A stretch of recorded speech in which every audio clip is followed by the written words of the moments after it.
Hello and welcome everyone to Slow Art Friday. My name is Paige Taylor and I'm the Learning and Engagement Assistant here at the Asheville Art Museum. And I am joined today by Megan Pyle, our touring docent. As a reminder, your microphones are muted by default, and in a moment we welcome you to unmute your microphones and join in our discussion.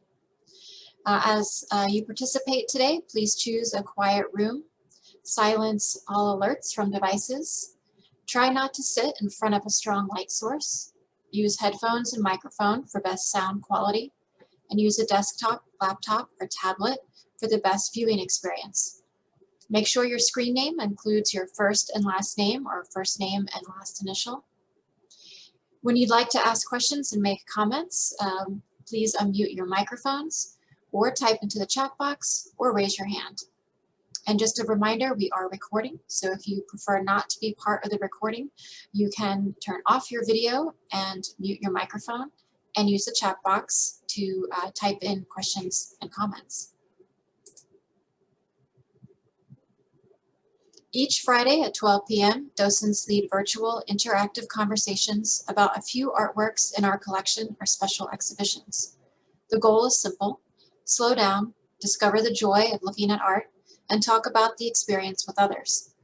For today's program, Megan will lead us in an interactive conversation about 3 artworks from our collection. We'll spend about 15 minutes or so with each artwork, and Megan will allow us time to look at each work on our own, slowly, before leading a conversation about each one with questions. As participants, we encourage you to engage in dialogue with Megan, myself, and each other. Does anyone have any questions? And Megan, you can unmute your microphone. And what are we going to be talking about today? Well, hey, good afternoon, everybody. I'm so glad you all could join us. Yes, I'm Megan Pyle. I'm pleased to be a touring docent and part of the Asheville Art Museum community. And I'm just really excited to see what you all think about these artworks today. So in honor of On the Waterfront, Rivers and Seas, I've chosen 3 artworks that have water as a subject. And each of these is a unique representation of water. And I'm interested to hear about how you all relate to these artworks and see what you think about the impact that water has on our day-to-day lives. So Paige, if we could please see the first artwork. Okay, so we'll take a few moments to look at this artwork top to bottom, side to side, corner to corner.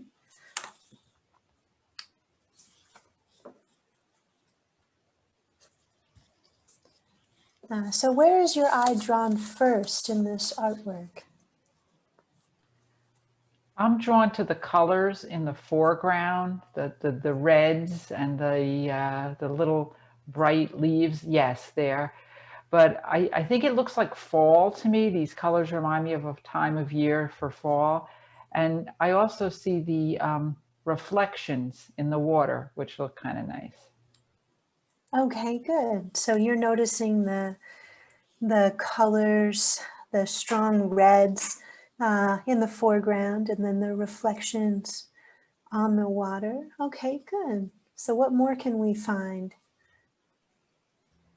I'm actually drawn to the big expanse of the water, and like Laurel said, the colors around it seem to be the frame. So my eye is actually going more into the mid distance and the distance as opposed to the frame, the trees and the color in the front. Okay, good. Yeah, I felt drawn to the horizon. It looks like I can be going on a journey on this water because you can't really see an end. It looks like it just keeps going once you get to the center of the where the trees come together. Yeah, right there. Mm-hmm. yeah, so that really moved me. I felt like I could drift away. Okay, good.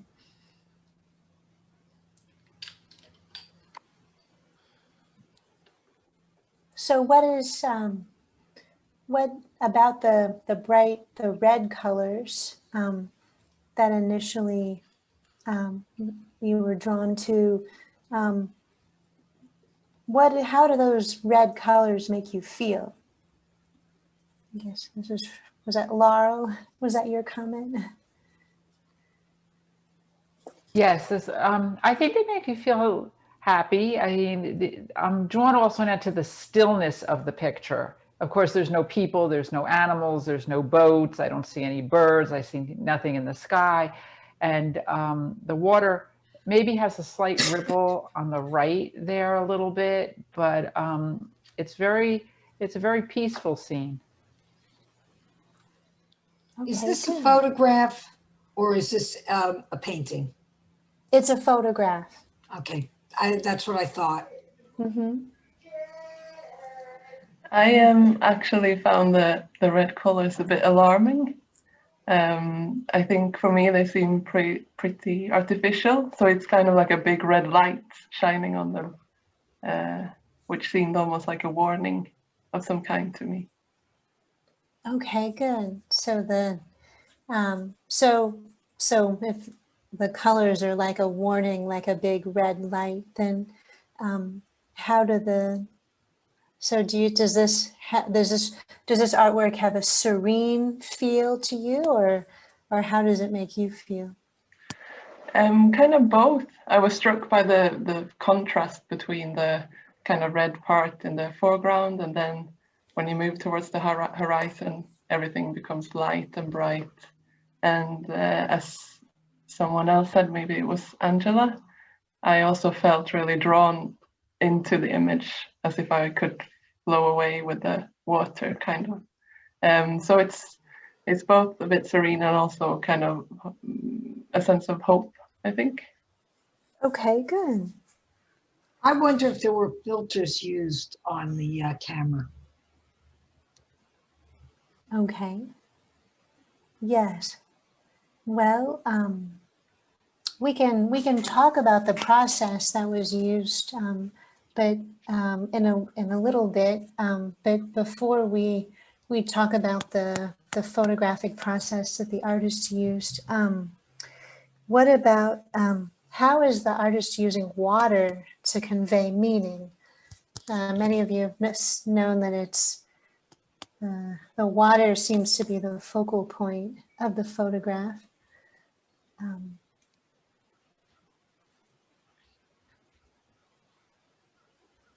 Why do you think the artist photographed this scene, as opposed to the woods or the mountains, or this was taken in Western North Carolina? Where? Do you know? Well, it's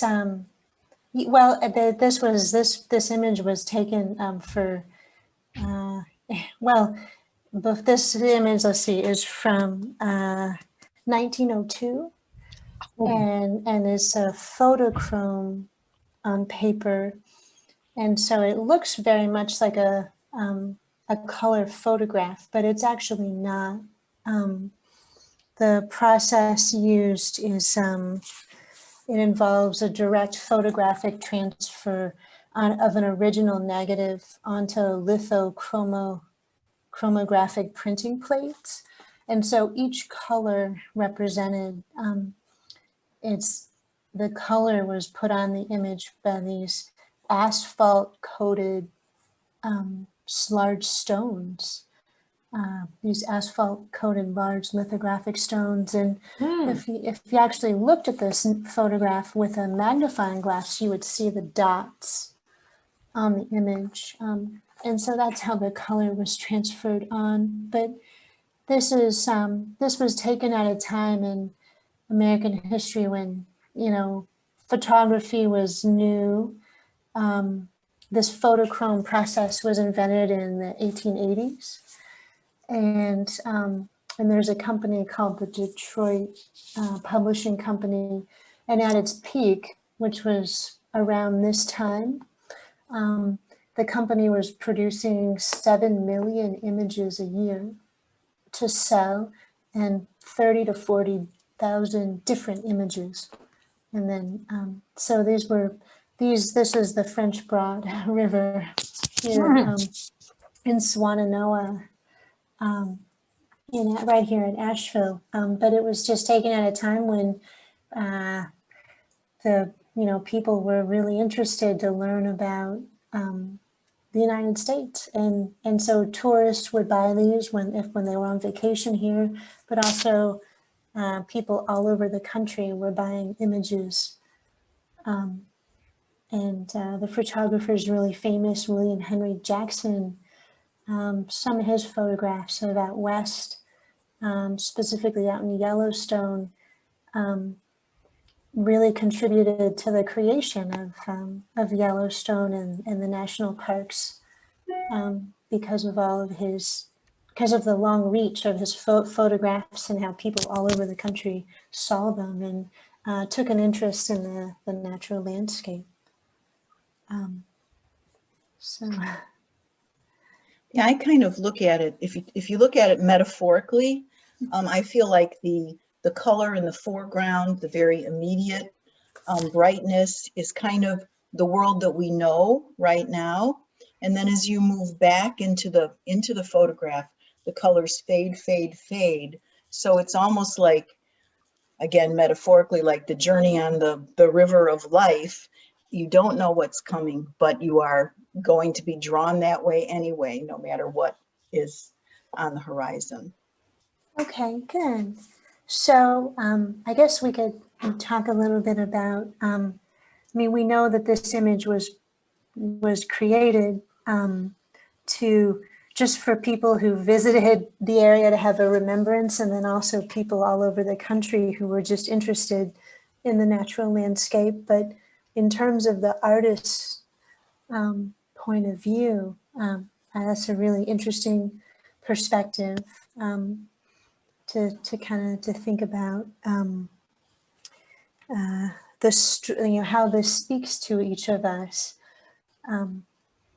Because I sort of feel like any different parts of the country, I know I've visited other parts of the country, and I can sort of imagine this in, where some of my family lives in New Hampshire and Ohio, and I'm sure some of you, have been to other Virginia or other parts of the country that this is similar. It's not necessarily, you don't necessarily look at this and automatically think, oh, that's Swannanoa, that's the French Broad, but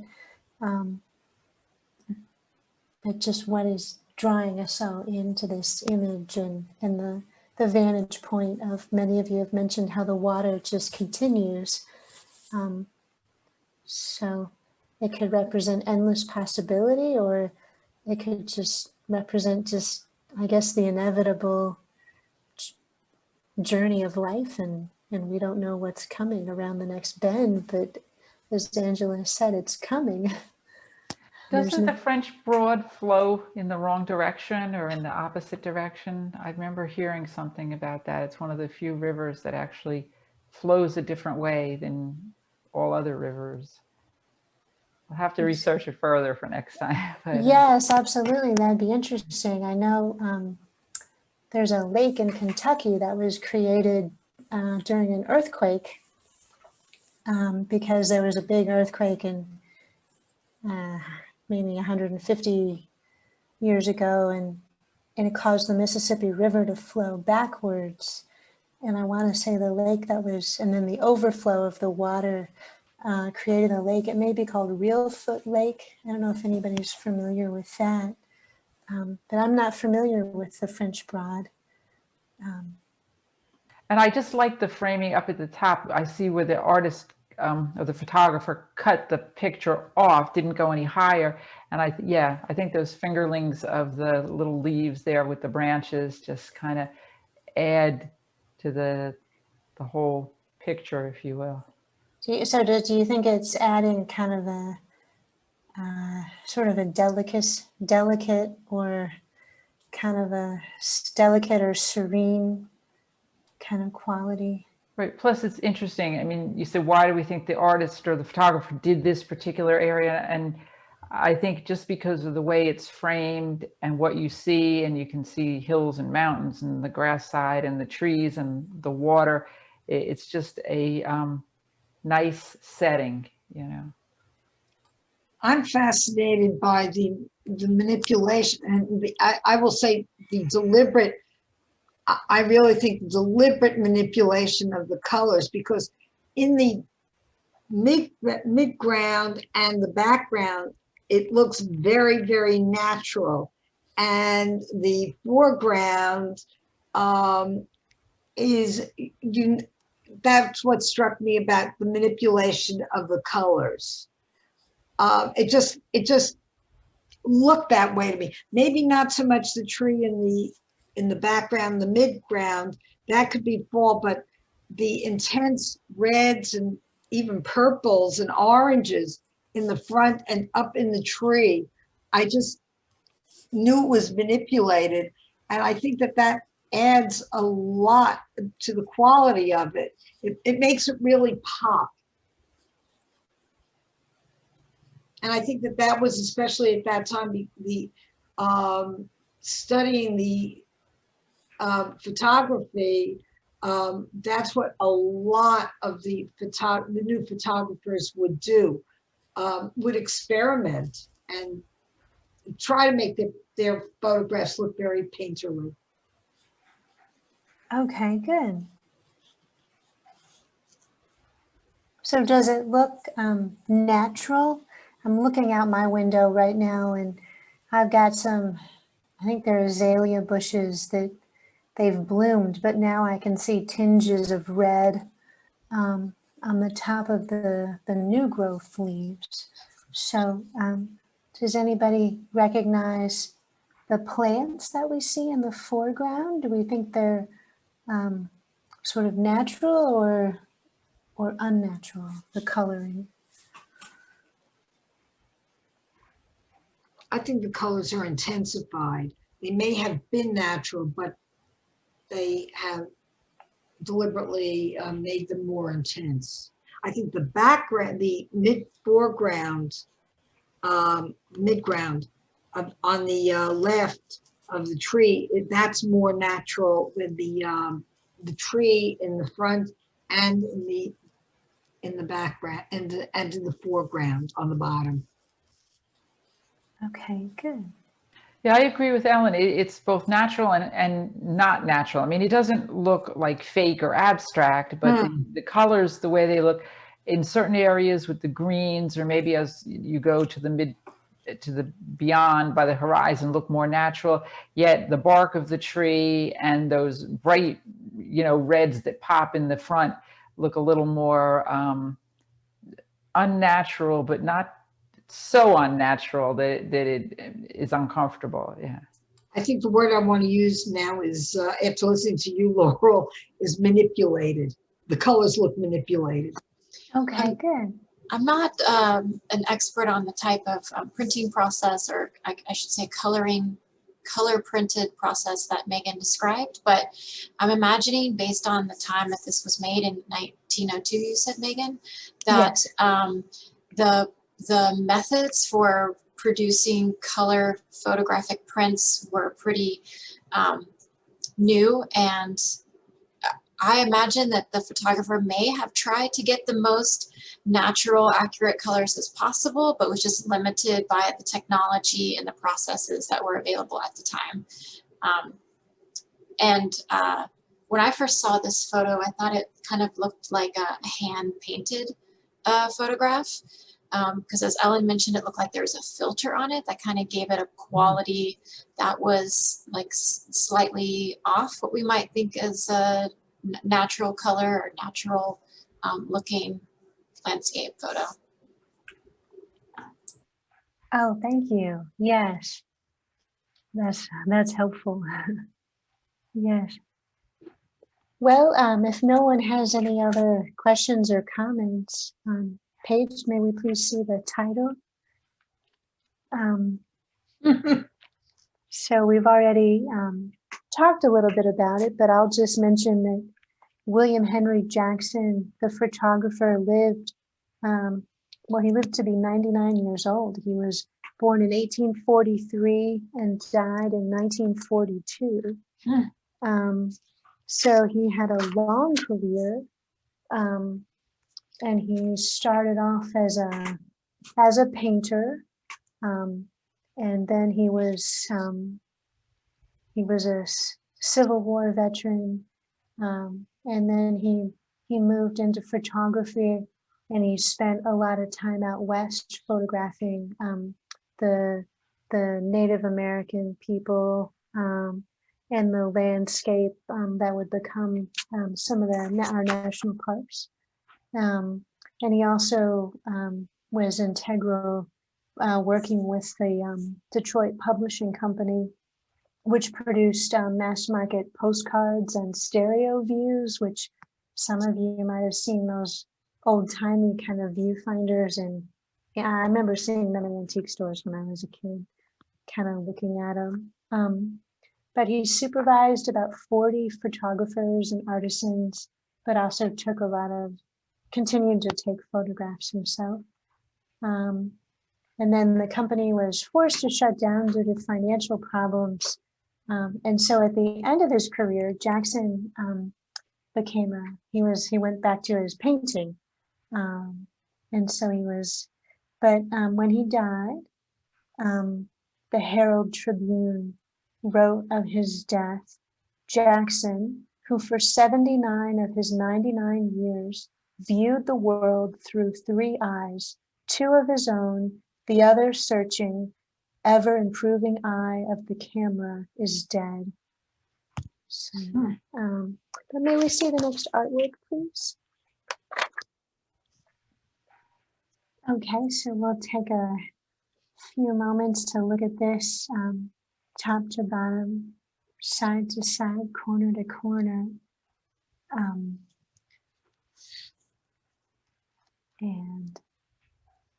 This is entitled The Old Sea King, which some of you may be able to see in the bottom left-hand corner, but that's the title of this artwork.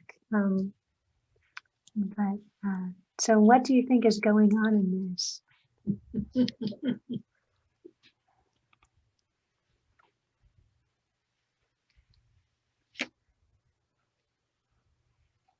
Is it a collage, or is it a painting, or is it a combination? It's a collage. I find it a little odd. I mean, it's more like unique. It's not the type of art that I usually see. And with the words, even the letters, the Old Sea King, the way that they're pieced together like that, like some of them are big, some are small, capital letters, they're odd conglomeration there. And then all of the reds and pinks and yellows splattered throughout.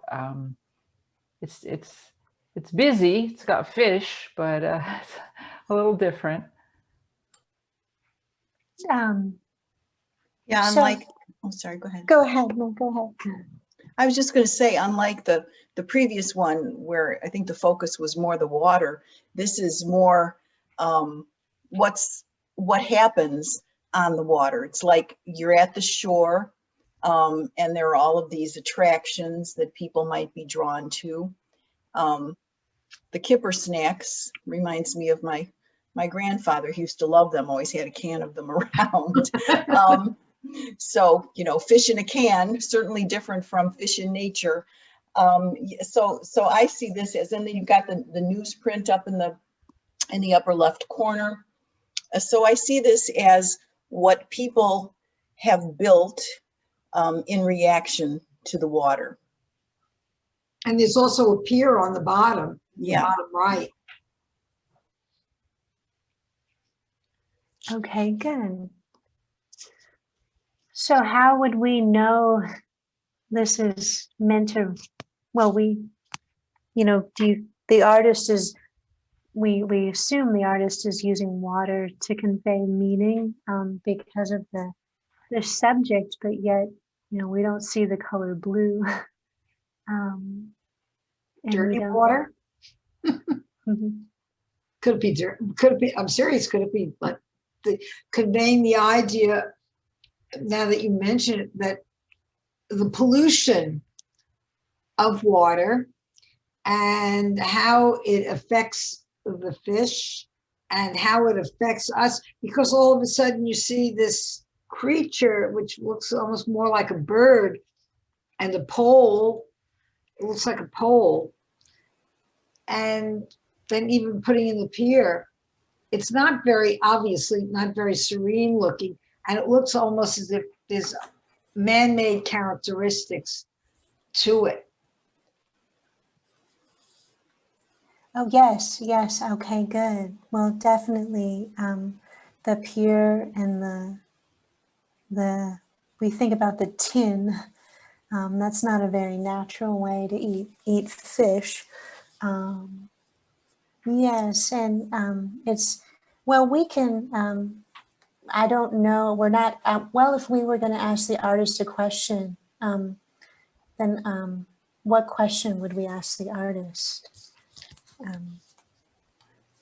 I would ask what inspired this picture, you know, what inspired the collage, and what the circle dots represent. Like there's red ones on the right portion of the, as I'm looking at it, right? And then there's some purpley magenta ones as you go further, and a few white ones. Like, what do those circles represent? And as I'm looking too with the letters, maybe the far right-hand corner almost looks like a P and a D to me. I don't know if those are the artist's initials or if that has other significance. I noticed that also. Those are the artist's initials. Her name is Peggy Dodge. So, well, Almost as if there were, it's almost like part of a TV or a movie screen up in the upper right-hand corner. okay. Looks like a face on it. Yeah, the triangle there. Is this the area you're talking about, Ellen? Yes. Okay, good. When Well, I and saw what, those, oh, sorry, Megan. When I saw those circles that Laurel mentioned, I thought about bubbles since it's supposed to be watery. okay, good. And do the fish look like they're swimming in water? Floating. Floating. And would that, does that, do you think of them floating as they're alive or they're? No, I actually, now that you mention it, I think of it almost as if they were dead fish. And I do not understand the black and white line, horizontal on the top, right above the newspaper, going into the middle with the circle, the striped circle at the end. Yeah, that one. Yeah. I wonder what that is. Because it's not consistent with the bottom where the line goes. all Well, the there way is some, across. now that you mentioned, there is some on the bottom as if it were framing, Mhm. but it's somewhat disconcerting. And then there's more newsprint on the bottom.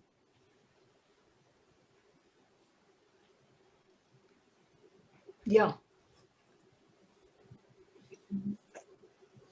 One of the things that I thought was kind of cool about this collage, since you're bringing up the water and where it is, and if the fish are swimming or flying, is that if this is kind of a landscape, or supposed to be kind of a landscape, it's like we don't necessarily know where the sky ends and where the water ends. And so sometimes, like in some ways the fish look like they're swimming, but in other ways it looks like they're like jumping out of the water.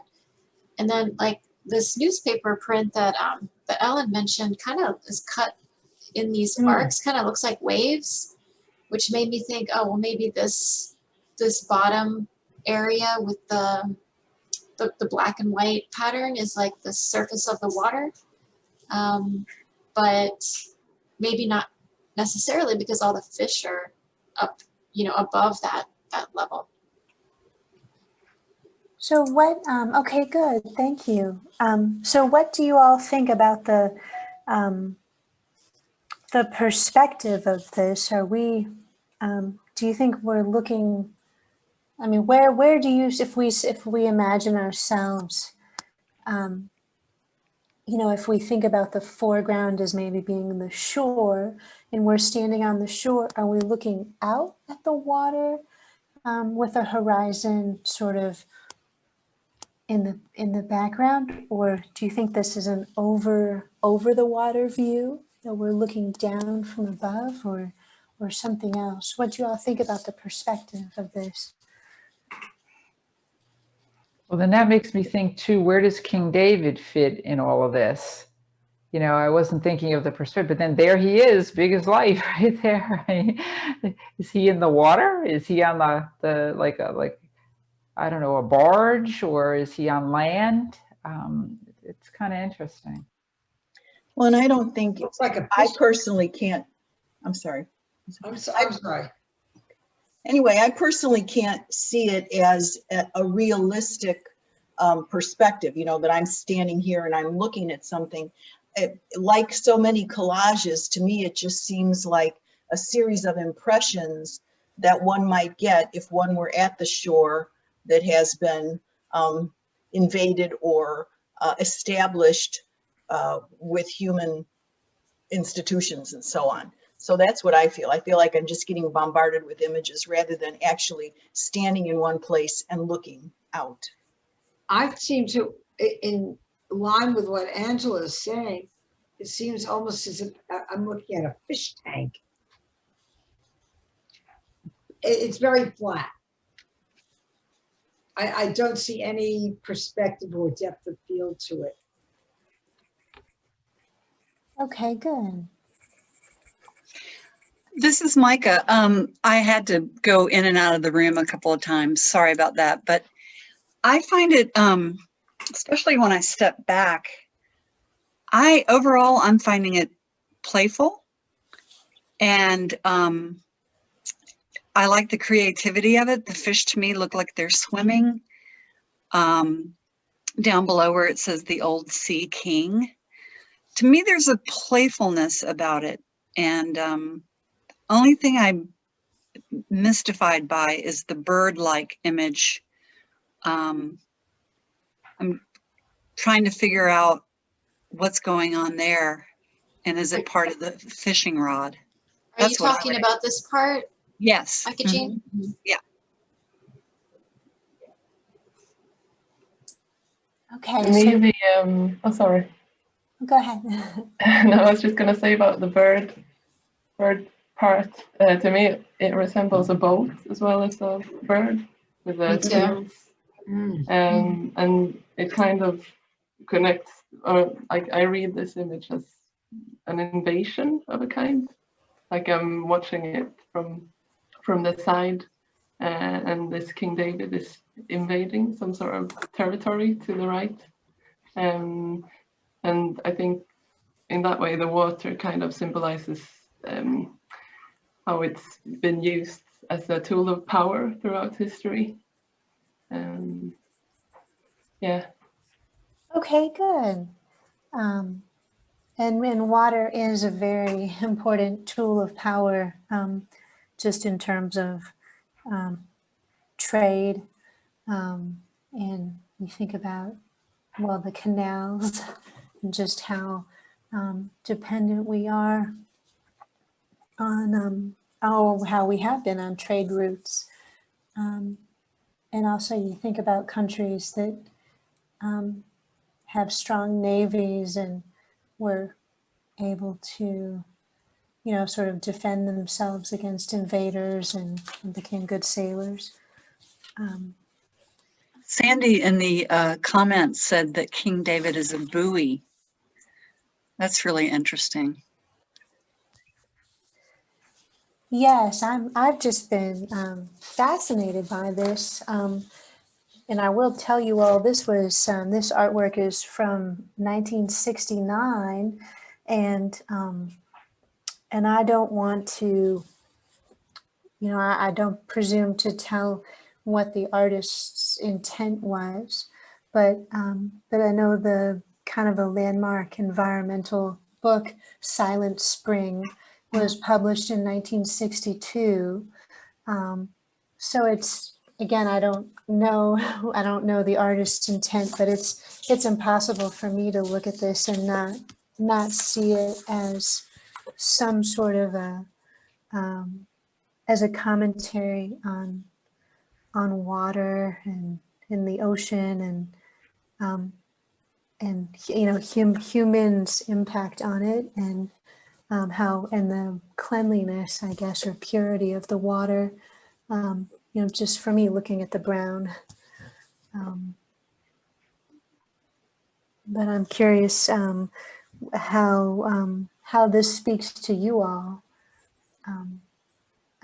Especially thinking, some of you, one of your comments was that it's playful. So I'm curious what everyone else thinks. It's interesting to use the, since you mentioned it's from 1969, these fluorescent pink, very bright red, and the very bright yellow. Those were very popular colors then. Some of us old folks seem to remember.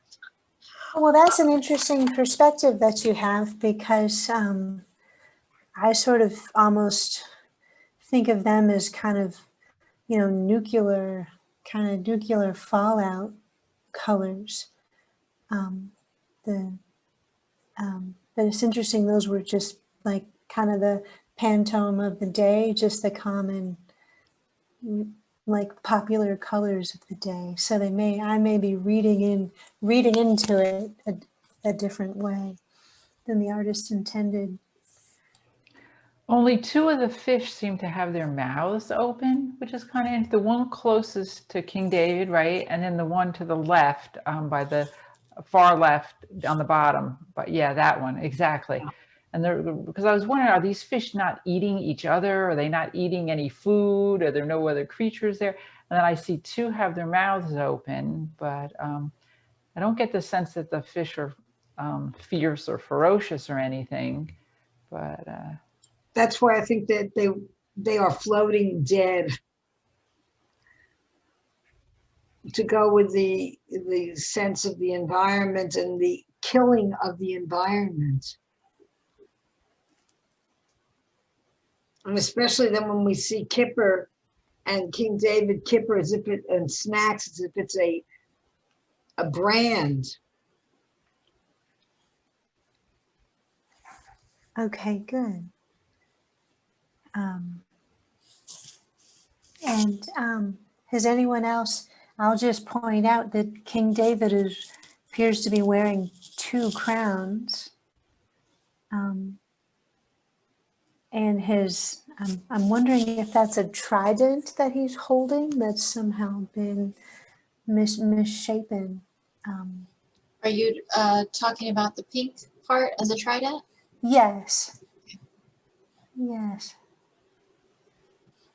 Kind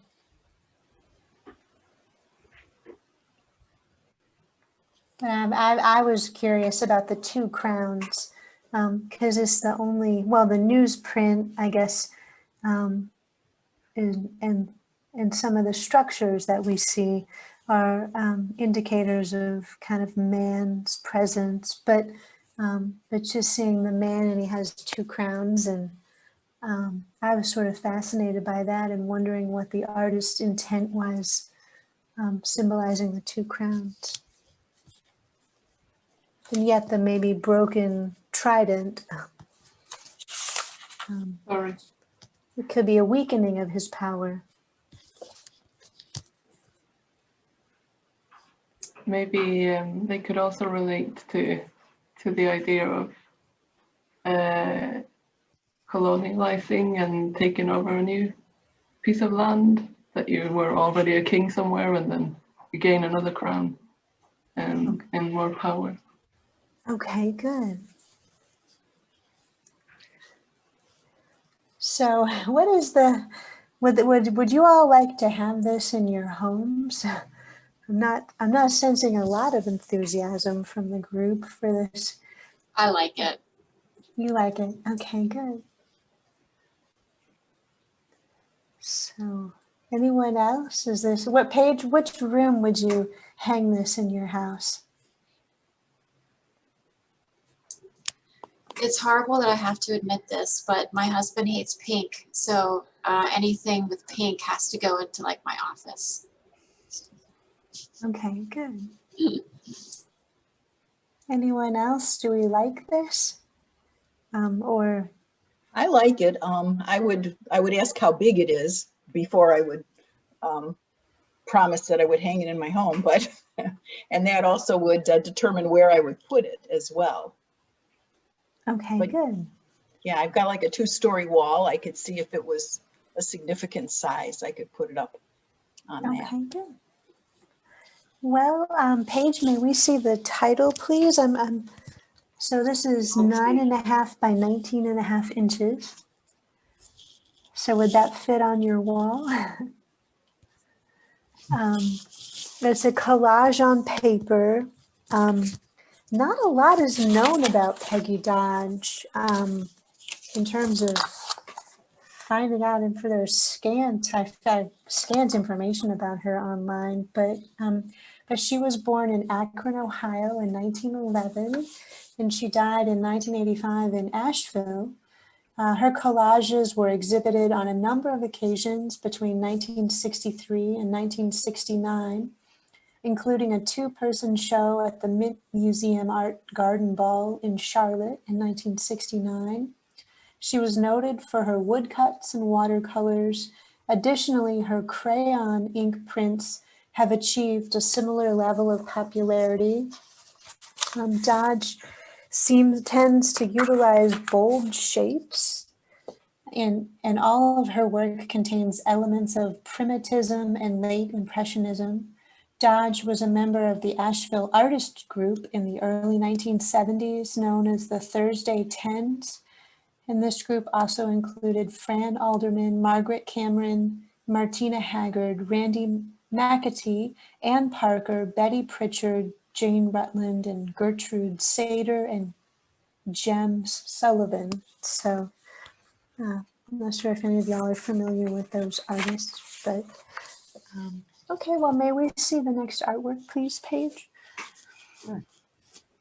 Okay. So we'll take a few moments to look at this top to bottom, corner to corner, side to side.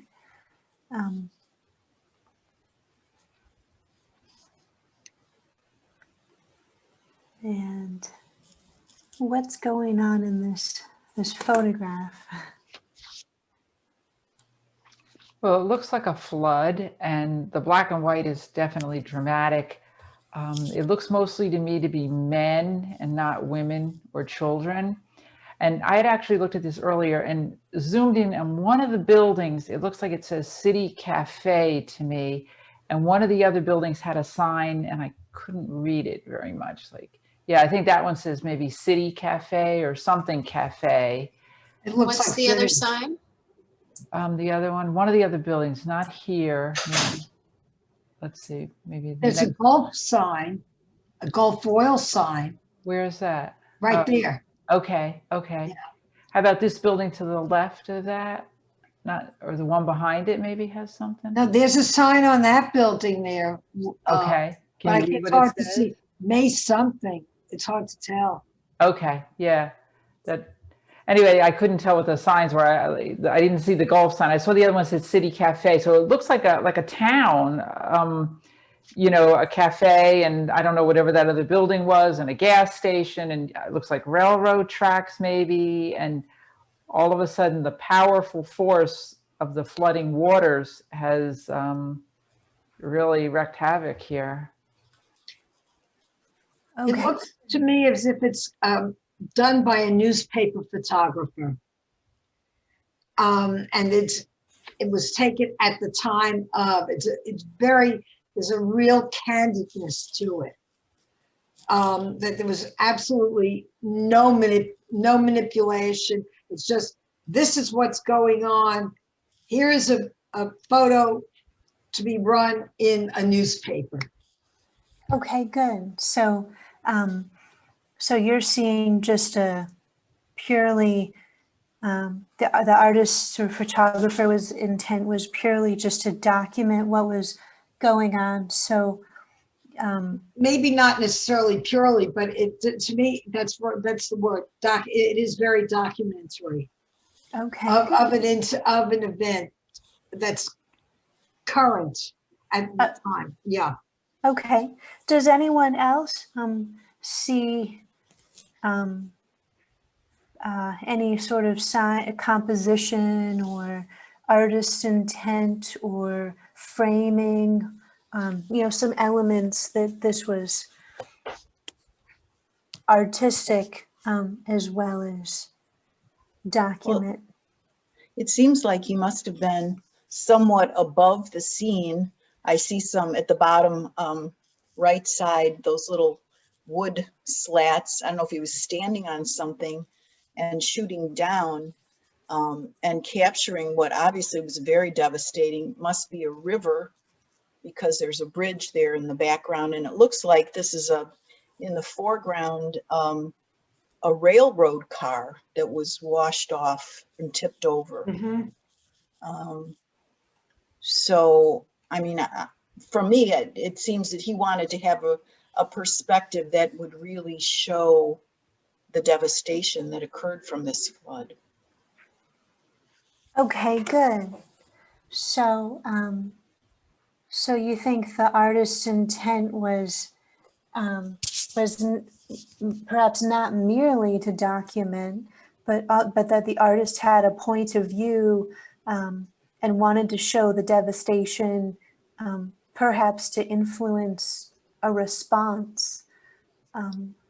You know, once this photograph was published and seen by people who did not live in the area or were not aware that this had occurred.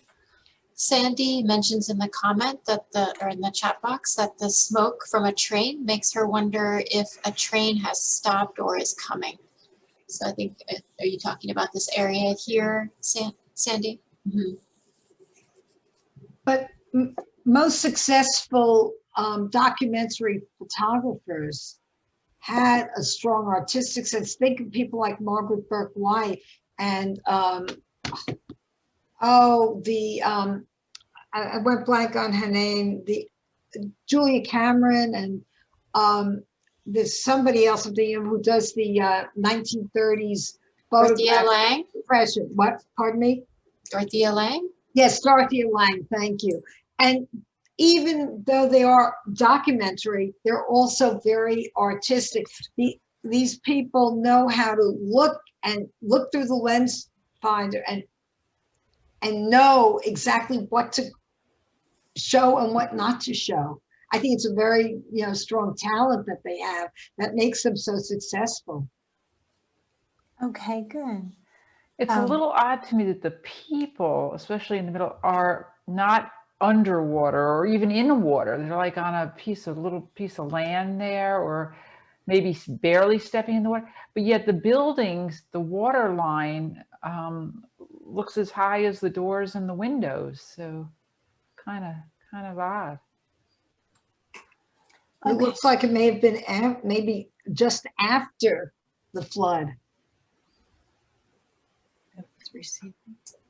Okay. I kind of got that feeling too, because everybody's just kind of standing around literally with their hands on their hips. So it's kind of like nobody's there throwing down sandbags to keep the water back or rescuing anyone. It's kind of like a spectacle for the photographer, but for the people in the picture too, photo also. Okay, good. So you're not seeing a real sense of urgency or action amongst the people in the photographs, or in the photograph rather. It's like it happened. What do we do next? Okay, good. The railroad tracks don't look ripped up at all. They don't look damaged. It almost looks like this train car in the foreground maybe is carrying coal or something like behind it. That looks like a part of what was being carried by the train. I don't know. Okay, good. Are you, Laurel, are you talking about this area right here, like behind, between us and the train car, or? Yes, yeah, Uh-huh. that area there. I don't know what that represents or what that is. If you go a little further up in following the railroad tracks at the end of the car, it almost looks like there's a spot. There's where it's right there where it looks like it. That's where it's flooding and it looks damaged. White Where the out. water went over the tracks? Right. And the water is over. It looks like the water is over the tracks right in front of where the locomotive has stopped. Here? Here, Small okay, bit. I'm gonna do it with my finger. Here's the locomotive. No, up by the locomotive there. Keep going, Smoke. keep going. Right, there's the man there, right in that area. Mm-hmm. Yeah, Because it we looks can't like really that's see where the it's tracks. flooding. Yeah. Good. Okay, good. Well, I'm curious what you all think about the water and looking at that building in the mid-ground. The telephone pole to me looks not straight, like It it's. But I'm wondering about the building. Is that the water line, or does the building look like it was somehow shifted off of its foundation and it's sort of off kilter? I think it looks off kilter. It looks almost as if it were the train station. And yes, it looks like, to me, it looks like very much like it's off kilter. And it seemed that's almost what got hit the most by the flood. Or Okay, it's flooding into it. okay. I like to tell stories. Yeah, well, and I'm kind of wondering about how much the water has receded. I don't know, Paige, if it's possible to zoom in. I'm seeing just a little bit of water here. See the dark spots? Is that the water? Is And this then- where you want to zoom or a different part? Well, maybe the left-hand corner of the train station building. What do you all think? I think the water is the dark spots, and then the light spots might be the water may have already receded. But what do you all think? See where the men are standing? Do you think that's water, or do you think it's dry until you get to the dark spots, kind of closer to the building? I think the water's the white. The But it might also be that looks still like it's water that and maybe it's dirty water. Okay. Okay, good.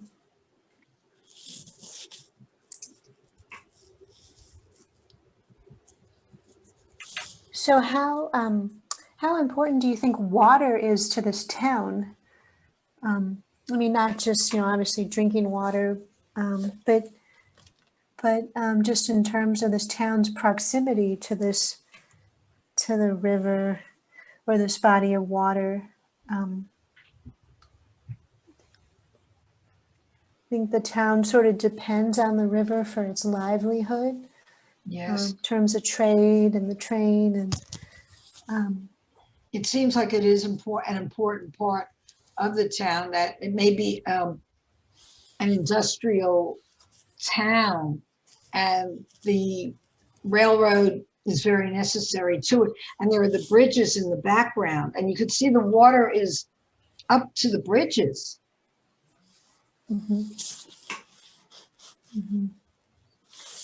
Okay, good. So, so does this photograph speak to you all? Is this, how does it speak to you in terms of?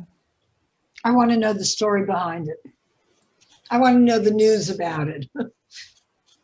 Okay, good.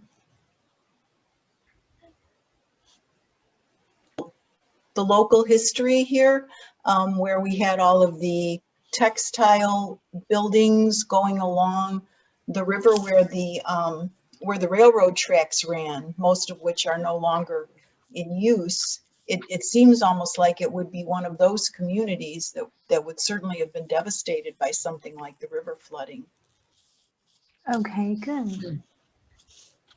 Good.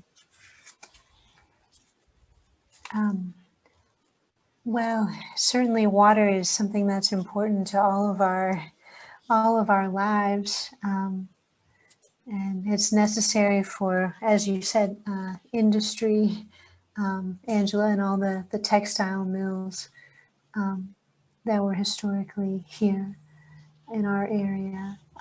Well, thank you. Well, may we see the label, please? Oh, wow. It is near here. It is. There were historic floods in 1916 and also again in 1940 that just really devastated. In a 24-hour period, 8.7 inches of rain fell, which just overwhelmed all of Western North Carolina.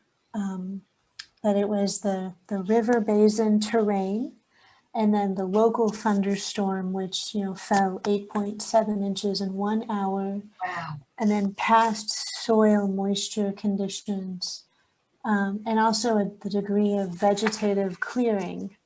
So, so these industries and these towns were where they were built. It impacted the environment, and then just created this this devastating effect and this devastating flood.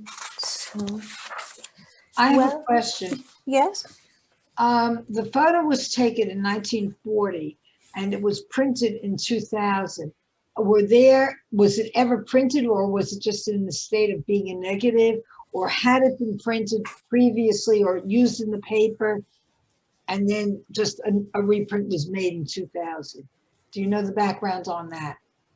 I don't. I don't know, and I hate to speculate.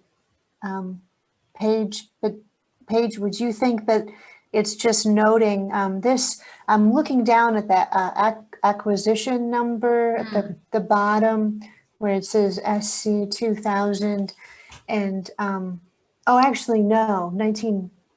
You're right. That means so it was brought into the museum's collection in the year 2000. So perhaps the negative was reprinted upon the museums. Was it ever, I guess maybe, was it ever published around in the 40s? Around 1940 when the event occurred? That's a good question, Ellen. And again, like Megan said, I'm not sure, so I can't answer that for sure, but I assume that this was likely an image that was published in the paper, but I can't confirm that. And I think, as Megan has noted by the acquisition number, that we likely got negatives that were negatives from the Citizen Times, and that we printed, or a print was made in 2000 from this negative that was made in 1940. But so again, like, I imagine it was published at one point in the paper, but I don't know for sure. But well, thank you all so much. These artworks were all just so vastly different, and it was, and from different time periods, and it just, but all your comments were so fascinating, and I always learned so much from hearing your insightful comments and questions. And so thank you all so much, and thank you, Paige, and I hope you all have a wonderful weekend. Thank you, Megan, and thanks for the selection of artworks that you chose to share with us today. And thank you all. Selection. Yeah, it is. Thank you, Megan, and thank you, Ellen, and the rest of you who participated in our conversation. Just as a reminder, we do not have a Slow Art Friday next Friday during Memorial Day weekend. So we hope that you'll join us in 2 weeks on June 4th as our docent Susan Oliver leads us in a conversation based on artworks in our current special exhibition on Buford Delaney's portraits. So hope to see you then, and have a great Memorial Day weekend next weekend, and enjoy the rest of your weekend this time. Okay, thank Thank you. you. Bye. Bye.